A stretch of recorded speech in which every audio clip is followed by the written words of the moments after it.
1941 was a memorable year in the annals of the United States Navy. And it also marked the beginning of the Navy's Combat Artist Corps, a program that now has its own traditions, its own history. Some of its pioneers, Commander Standish Backus, Hugh Cabot,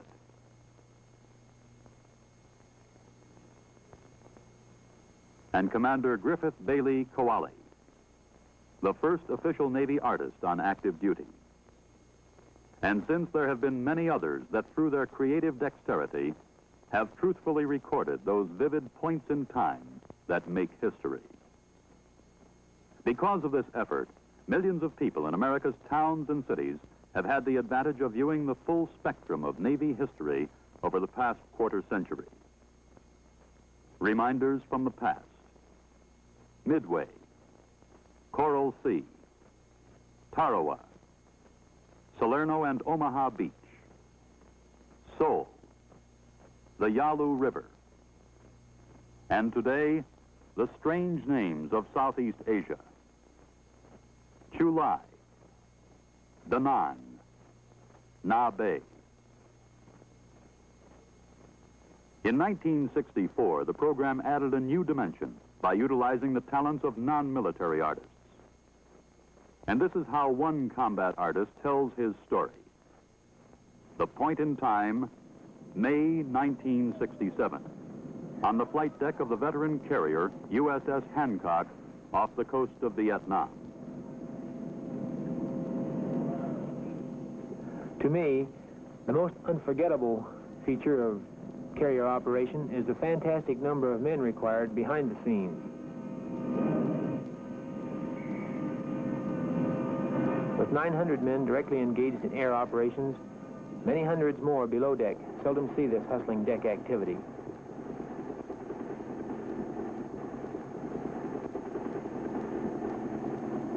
Undoubtedly, the most spectacular items of the ship's equipment are her catapults. These giant slingshots can hurl 24 tons of airplane into the air in just over 200 feet. Everything in flight operations is in a high key. You have screams of jet engines, exploding afterburners, the kerosene-scented wind, the accelerated actions of the men, the many brilliant colors. They all compete for attention in a picture of precision and teamwork.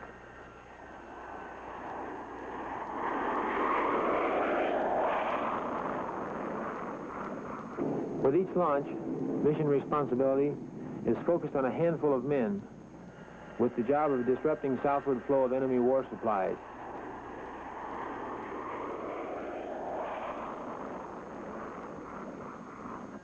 And when they return, there's an air of homecoming, something stirring about it, like a flag passing in a parade. Whatever it is, you can't watch it sitting down.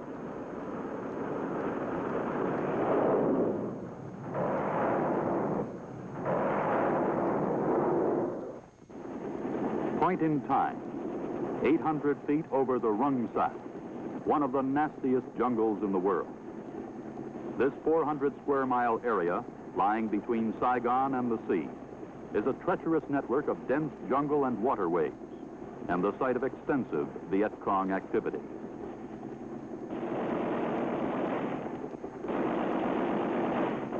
My first glimpse of the Rung Sap told me, I can't paint this, no one would believe it.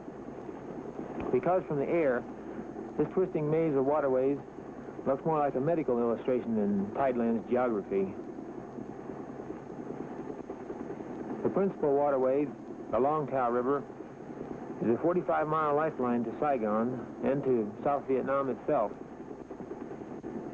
In this terrain, the enemy can easily hide himself and his supplies, as well as manufacture a crude assortment of weapons to harass river traffic. The job of controlling the Delta region's waterways is shared by the U.S. Navy and the Vietnamese National Police and Customs Service in an operation called Game Warden. And from this riverbank office, the senior American advisor directs the Rung Sap activities of our river patrol boats and minesweepers, the mainstays of Operation Game Warden. Point in time with the Seawolves, the Navy's first and only light helicopter attack squadron, as unique and deadly as their environment.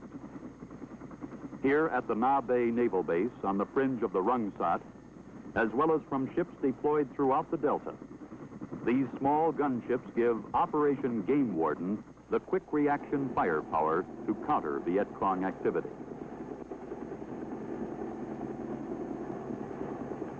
In a typical helicopter airstrike, a forward air control aircraft discovers and marks a VC bunker with a smoke grenade. Now the helicopter moves in and sprays the target area with all 6 machine guns to suppress enemy fire.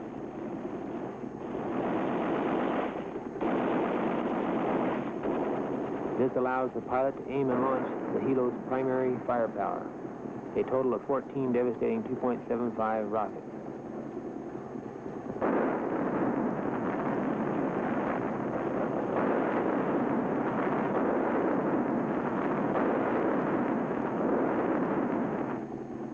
But this isn't all the Seawolves do. They are frequently called upon to pick up VC prisoners,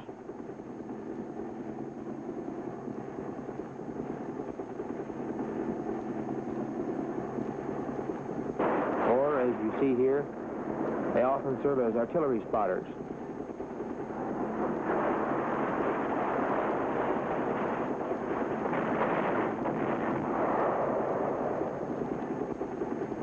And as daylight fades, Seawolf action reaches its peak when the legitimate river traffic is halted by a nightly curfew. This is the signal for the nocturnal VC to take over the waterways. But it's also the signal for the Seawolves to strike the enemy one more time before night falls. Point in time. A penetration mission deep in Viet Cong-held territory with the Navy SEALs, an organization considered to be the most deadly combat team in military history. This is a new breed of Navy man, and as a highly specialized countermeasure against enemy Delta operations, their harrowing storybook tactics are becoming legendary examples of fighting quality and discipline. Nighttime in the Rungsat is no longer the uncontested domain of the VC. The SEALs are there too.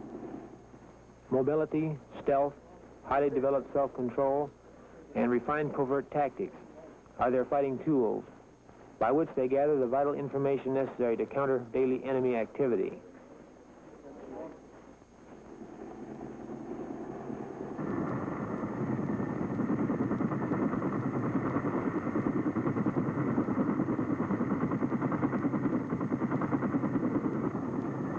Guided by the SEALs intelligence reports, another specialized organization, the Joint Army-Navy Mobile Riverine Force, furnishes a muscle to neutralize trouble spots throughout the Delta. Operating from barrack ships near the coast, small armored troop carriers, along with heavily armed river gunboats, represent our first full-scale riverine force since the Civil War.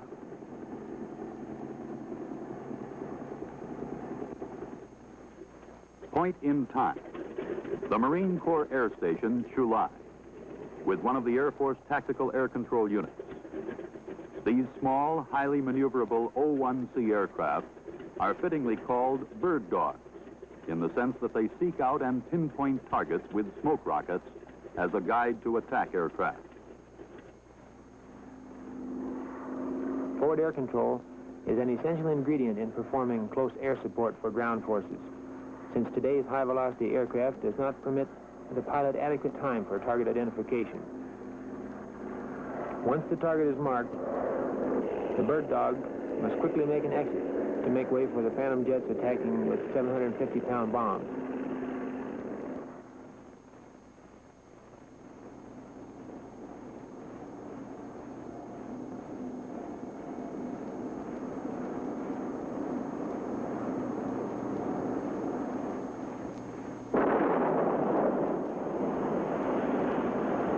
Following the airstrike, the bird dogs must then conduct close-at-hand assessment of the damage inflicted.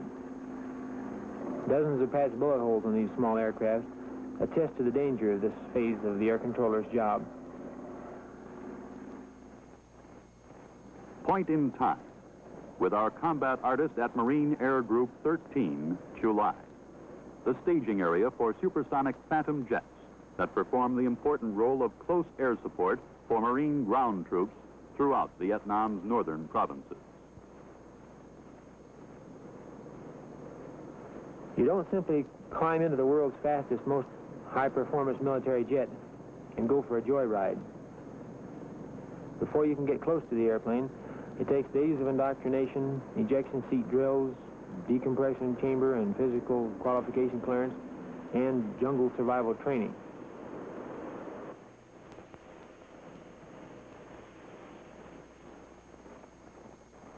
But at 18,000 feet, at 200 miles from the target, it's difficult to believe you're in the center of a military conflict with the stillness and sheer beauty that surrounds you.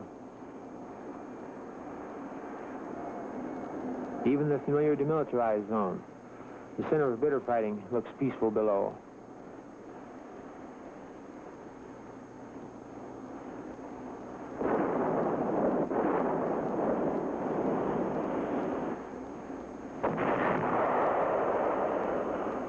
Once the target is hit and you're on your way home, another anxious moment may be in store for you. Phantom jets absorb fuel at a startling rate and often require fueling in flight by Marine C-130 flying gas stations, a delicate and precise maneuver.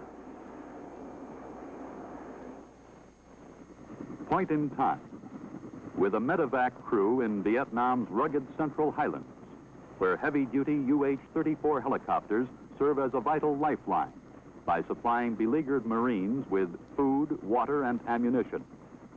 And equally important, medevac's quick reaction in battlefield rescue of the wounded is responsible for saving countless American lives.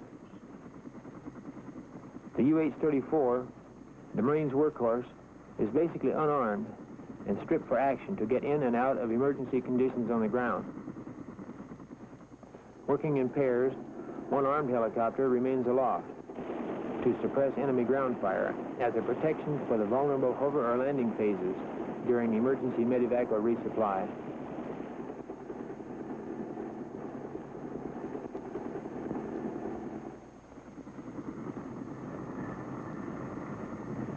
Also, medevac's military missions are frequently interrupted to alleviate civilian emergencies in the numerous villages beneath their flight path. A war, under any conditions, is an awesome and tragic event. But when it's there, it's fertile ground for the artist. For when bravery and deeds are commonplace, it bears the full spectrum of human emotions and brings the quality of the human spirit to the surface. And I, for one, feel privileged that I had the opportunity to participate as a combat artist. And so, with the brush and palette as his working tools, this man joins the growing list of military and civilian artists that will continue to enrich our understanding of these points in time that make history.